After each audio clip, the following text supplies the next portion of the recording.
The Vanguard Xenos bioships had passed by. JOF D-19 Rimward was now at the heart of their fleet, and compared to the organic drones that quested ahead of the main swarm, the true organisms of the Hive Fleet were behemoths. Davrick's mind struggled to comprehend what he was seeing as he took in sheets of pockmarked chitin the size of small continents and toothed orifices the size of cities. The thick clusters of tendrils along its flank and underbelly writhed in the solar winds while its maw was encompassed by two great, wicked, beak-like bone plates that looked as though they could have sheared an Imperial capital ship in half. And the worst thing about the nightmarish Leviathan was that it was coming straight towards the Augur station. "Oh God, Emperor," Ankam stammered over and over. Corday was quietly sobbing, his head in his hands. Serene just stared, the image on the view screen reflected in her wide, dark eyes. Only Crassus turned away from the display. He walked over to the worn leather of his command chair, paused, tugged his dark blue Sensorum Master's uniform straight, and sat down. His expression was unreadable, jaw locked, though in the harsh emergency lumens, he looked more haggard than ever. "Crew members," he said, his words cutting through Ankam's and Corday's despair.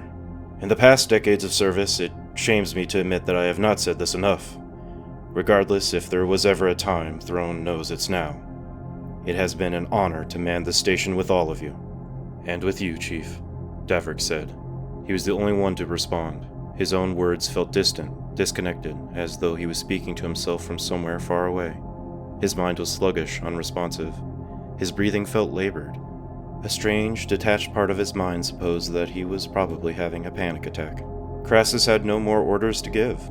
He simply sat, watching the view screen.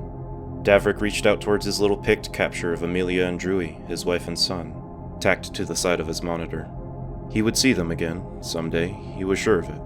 A fresh surge of stuttered oaths from Ankam distracted him before he could pull the pict off the side of the display. The Tyranid Bioship had filled the view screens.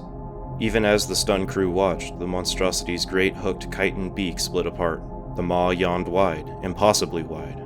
Wide enough, Davrick was sure, to swallow one of Darkan's moons.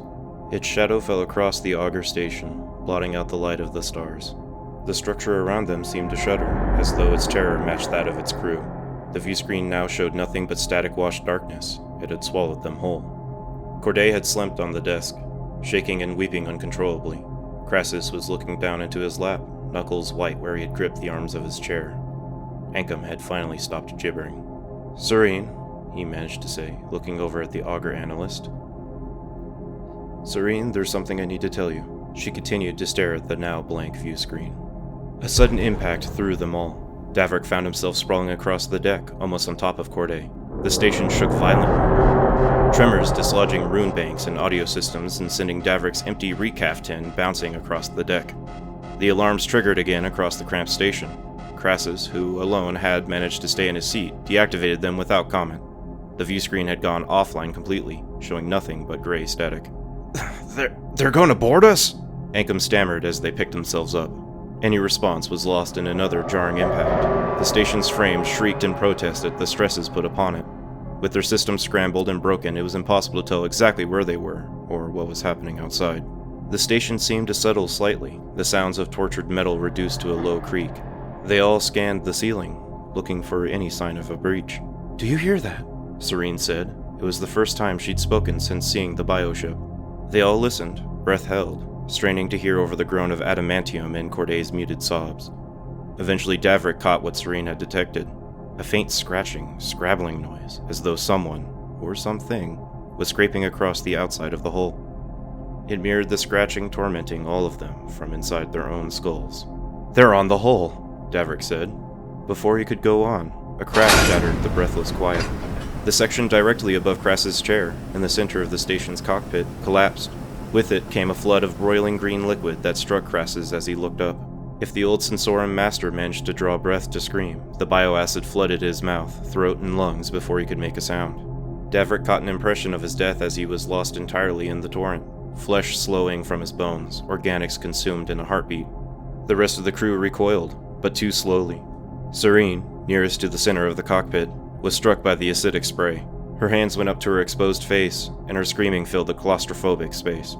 "No!" Ankam wailed, lunging across his bench to catch the Augur analyst as she collapsed. He managed to drag her hands away from her face, then recoiled. Her features had already been reduced to pockmarked bone, her eyeballs running like liquid from their sockets, meat and tendons slipping away with her fingers. Still, she screamed. Ancom doubled over and was sick. Davrik, whose station was furthest from Crassus's chair, scrambled back on top of his bench as the flood of acid spread across the decking plates. Serene had collapsed into the rising swill, her body coming apart. Ancom tried to push himself against his vox banks but was sick again and collapsed. The bugs got to him before the acid. There were insects in the hissing, steaming slime, writhing, sightless maggot things with hard black shells. They swam from the discolored, vomit-like biomatter, the air full of the susurration of their passing as they swiftly covered the deck and then the cogitator stations, workbenches, and walls, riding the rising tide of acid. First hundreds, and then thousands of them reached Ancom, swarming over his boots and his knees up to his arms where he was crouched against the Vox systems.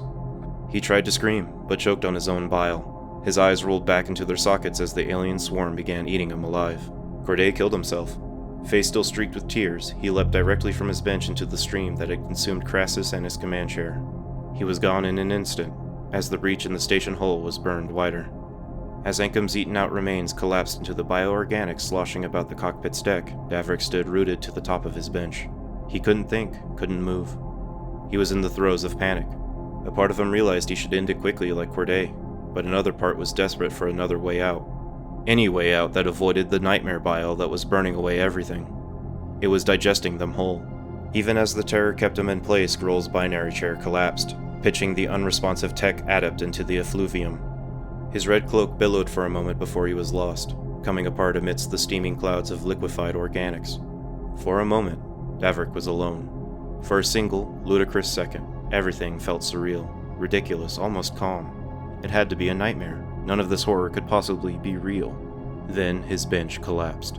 "Oh God, Emperor, no!" he screamed, trying to scramble back into the plastile's disintegrating remains. "No, no, no!" The bioacid caught him, sloshing around his boots and his lower fatigues. His panicked wails quickly turned to screams of agony as the material was eaten away, exposing flesh that in turn began to slow off. Muscles and sinew became gray, organic paste that revealed bone that gave way and splintered beneath his own acid-gnawed weight. Davrik died slowly, on his knees, eaten up inch by inch by the bile and the sightless, burrowing things that swam in it. Eventually the insects flooded his raw throat, choking and suffocating him as they ate out his eyes and bored through his nose and ears and into his brain.